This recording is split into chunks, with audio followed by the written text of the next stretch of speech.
everybody, thank you for being here for another ketogenic recipe. This time I will prepare something that Domenica, one of my subscribers, asked me to do.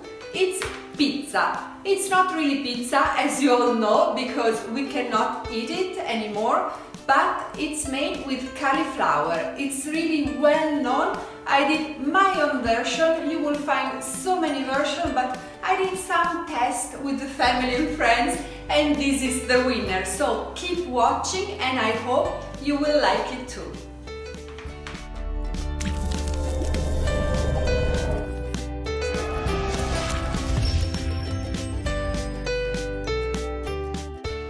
The ingredients for our pizza dough are a big cauliflower, 100 grams of grated parmesan cheese, 1 entire egg plus 1 white, and a pinch of salt.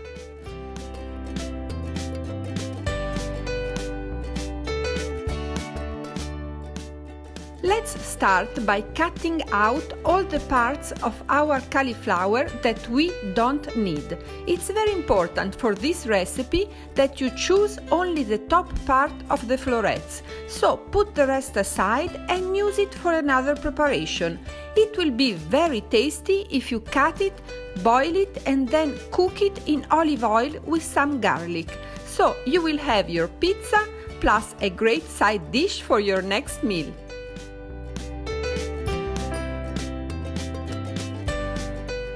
Now put the florets in your blender and cut them as small as possible. You will see that a lot of water comes out, but to help this process, add a pinch of salt and cook this mix in a pan at medium-low heat for half an hour, mixing it once in a while. We have all the time to think about the toppings of our pizza.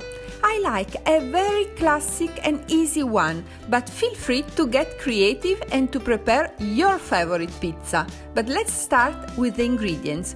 Today I will use tomato sauce seasoned with thyme, but also oregano is great, powdered garlic, olive oil and salt. Then I will top my pizza with fresh basil and mozzarella.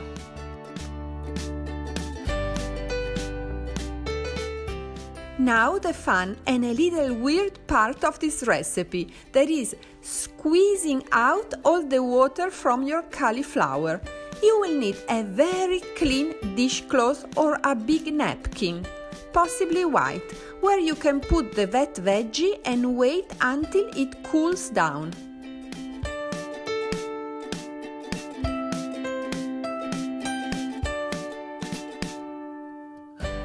I thought this was not necessary after cooking it for a long half an hour.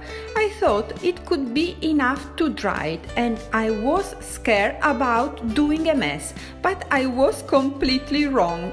This squeezing step is definitely necessary, as you can see from all the water coming out, but it's fun and really easy to do.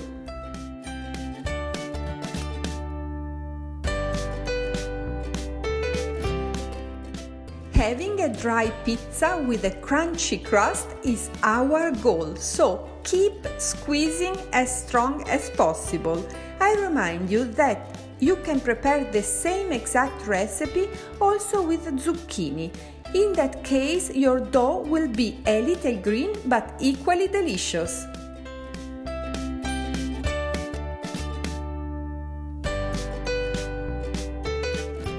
Now, to keep everything together, we are going to add 1 yolk and 2 whites, because egg whites are a very good sticky ingredient. Then our grated parmesan. This cheese is great because it has 0 carbs, but also because it's already salty, so we don't need to season our mix.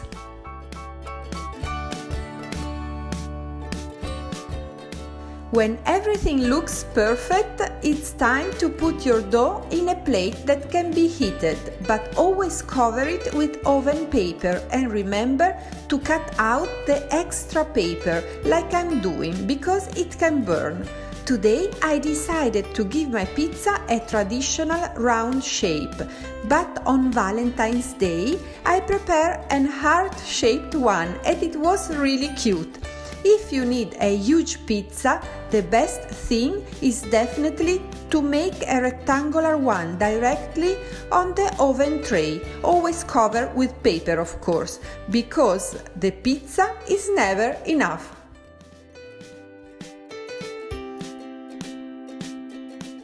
While the base of our pizza is baking at 190 degrees Celsius, that is approximately 370 Fahrenheit, for about 45 minutes, we can prepare the toppings.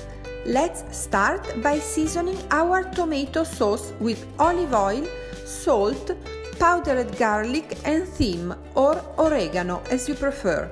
But be careful and choose your tomato sauce wisely, because there are huge differences in carbs content depending on the brand.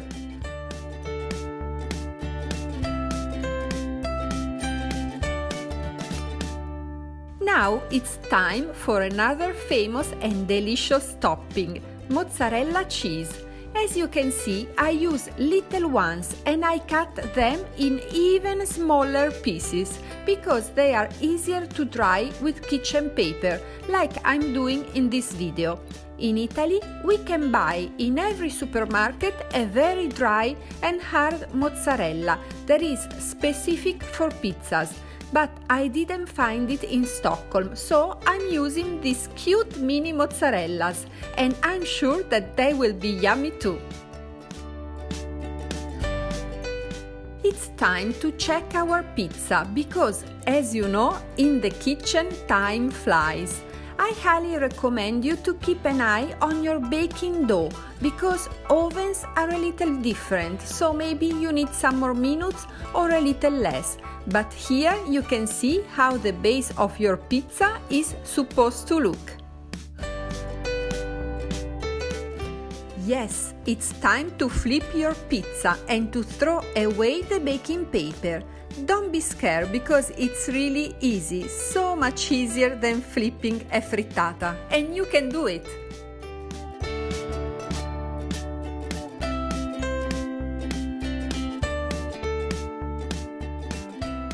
Now I add my seasoned tomato sauce, the mozzarellas and some cut and fresh basil leaves. But let me know if you have any great ketogenic topping to put on it. I'm always looking forward to receiving your suggestions and inspirations. Thank you all so much.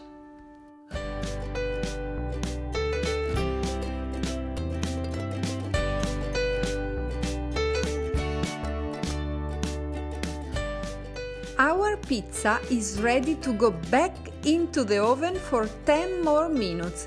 This will melt a little bit the cheese and it will warm the sauce, so we will have an amazing dish, ready to be served and to be enjoyed.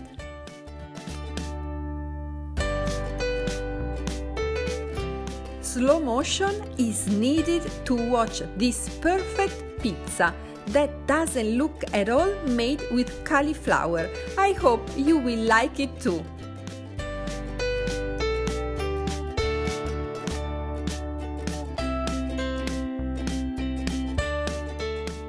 While we are waiting, we can prepare our plates and the pizza cutter because, as you well know, presentation is important too, and we want to eat our pizza while it's still warm.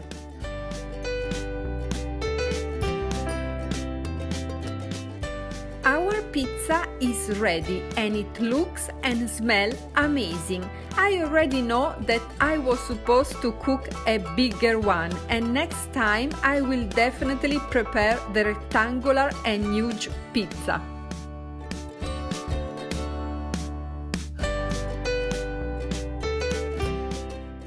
Even if it's made with cauliflower, all our squeezing job paid off, and it has a crunchy crust that even allows us to eat our slice with the hands, like a true pizza, and like you're supposed to do if you want to have fun. Buon appetito!